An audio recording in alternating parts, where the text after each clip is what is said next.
नमस्कार दोस्तों, फिर से स्वागत है आपका रेडिएंट फ्री एजुकेशन में।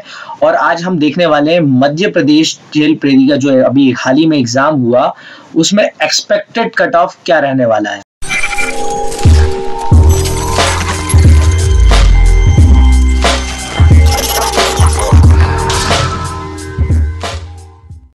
देखिए, जो ये कट ऑफ मैं बताने वाला हूँ ये एक एक्सपेक्टेड है, अनुमानित है।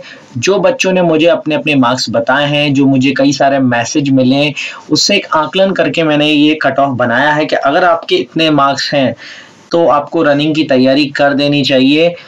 अगर इससे ज़्यादा अगर आपके मार्क्स आए हैं तो श्योर शॉट है कि आपका चांस होना चाहिए। बाकी जो व्यापम का एग्ज़ाम होता है उसमें नॉर्मलाइजेशन होता है, तो कभी किसी सेट में हो सकता है आपके नंबर ज़्यादा हो पर नॉर्मलाइजेशन में कम हो जाए, तो ये एक अलग चीज़ है। बाकी देखते हैं एक्सपेक्टेड कट ऑफ कहाँ तक जाएगा।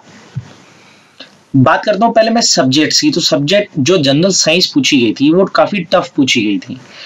टफ मैं इसलिए कहूँगा कि जो बच्चे साइंस बैकग्राउंड से नहीं होते हैं उनके लिए साइंस के क्वेश्चन थोड़े हार्ड होते हैं, और जो साइंस के है भी उनके हिसाब से भी थोड़ी सी टफ थी कि कुछ 5-6 क्वेश्चन ऐसे पूछे जा रहे हैं जो कि आमतौर पे किसी भी अदर एग्जाम्स में नहीं पूछे जाते। तो ये थोड़ा सा टफ पार्ट पड़ गया था जनरल साइंस।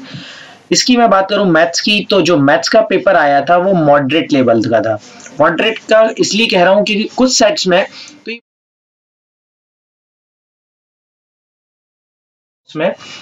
तो और कुछ सेट में ये काफी टफ आया था। तो टफ इसलिए मैं कह रहा हूं इसको, मॉडरेट मैं इसलिए कह रहा हूं कि कुछ सेट में ये उसके कुछ क्वेश्चंस के आंसर भी नहीं निकल रहे थे, ये भी बच्चों ने मुझे बताया। तो ये थोड़ा सा मॉडरेट टाइप का था। अच्छे मार्क्स इसमें 18, 19, 20 भी लोगों के आए हैं, पर कुछ सेट्स में लोगों के 15 मार्क्स हाईएस्ट भी गए हैं। तो ये मैथ्स थोड़ी सी मॉडरेट लेवल की थी।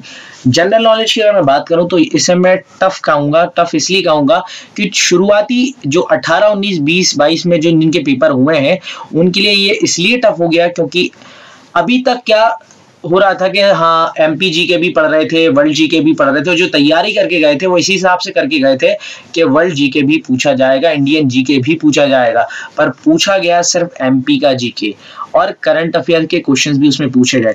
जिन्होंने बाद में एग्जाम दिए उन्होंने कई सारी वीडियोस यूट्यूब पे देखी। एक वीडियो मैंने भी करंट अफेयर की डाली थी, कई सारे लोगों ने वो भी देखी, उससे उनको काफी फायदा हुआ। करंट अफेयर के लगभग सारे क्वेश्चन उसमें से बन गए थे, तो इससे उनको एक फायदा हो गया। वो लोग यहाँ पे क्वेश्चन बना गए और उन्होंने एमपी का जीके पढ़ लिया। मैंने एनालिसिस डाली थी, कई सारे बच्चों ने वो देखी, उसके हिसाब से उन्होंने पेपर दिया, तो उनके काफी अच्छे मार्क्स आए। अब बात करूं मैं हिंदी की, तो जो हिंदी का पेपर था वो मॉडरेट था। मॉडरेट ऐसा कुछ सेट्स में ऐसी हिंदी पूछी जा रही थी, ऐसी चीजें पूछी जा रही थी जो आमतौर पर बच्चों ने पढ़ी नहीं होती हैं। जैसे रचनाएं पूछी गई थी, तो हम ग्रामर तो पढ़ लेते हैं पर रचनाएं नॉर्मली नहीं पढ़ते हैं। तो रचनाएं पूछी गई थी और भी साहित्य से प्रश्न थे जो कि बच्चों से नहीं बन रहे थे, इसलिए ऐसे में मॉडरेट लेवल। संधि समास के भी ऐसे प्रश्न थे जो आमतौर पर बुक्स में आपको नहीं मिलेंगे। इंग्लिश मॉडरेट थी। मॉडरेट इसलिए कहूँगा, इंग्लिश मीडियम के जो बच्चे हैं जो या इंग्लिश की तैयारी करते हैं उनके लिए इंग्लिश काफ़ी आसान थी, पर जो हिंदी मीडियम के हैं या फिर जिन्हें ज़्यादा इंग्लिश नहीं आती है उनके लिए ये पेपर काफ़ी टफ था। चलिए, ये तो हुआ कि पेपर कैसा आया था। अब मैं बात कर लेता हूँ कट ऑफ की। कट ऑफ की मैं बात करूं तो जो जनरल का कट ऑफ रहने वाला है वो 68 से 73 के बीच में रहने वाला है। इससे अगर ज़्यादा आपके मार्क्स हैं तो फिर आपका सिलेक्शन होना पक्का है।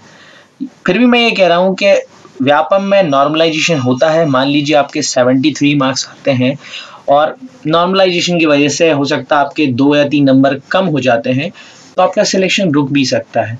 पर ये वो मैं रेंज दे रहा हूँ कि अगर इससे आपके ज़्यादा हैं तो आप अपने आप को सेफ महसूस कर सकते हैं। बात करूं मैं ओबीसी की, तो ओबीसी का जो कट ऑफ है वो 65 to 70 के बीच में रहना चाहिए। इससे अच्छे मार्क्स हैं तो आपका सिलेक्शन हो जाएगा। एससी की बात करूं तो मैं एससी का जो कट ऑफ रहेगा वो 58 to 63 रहना चाहिए। और लास्ट बचता एसटी, तो एसटी का जो कट ऑफ है वो 48 to 53 रहना चाहिए। ये एक एक्सपेक्टेड कट ऑफ मैंने दिया है।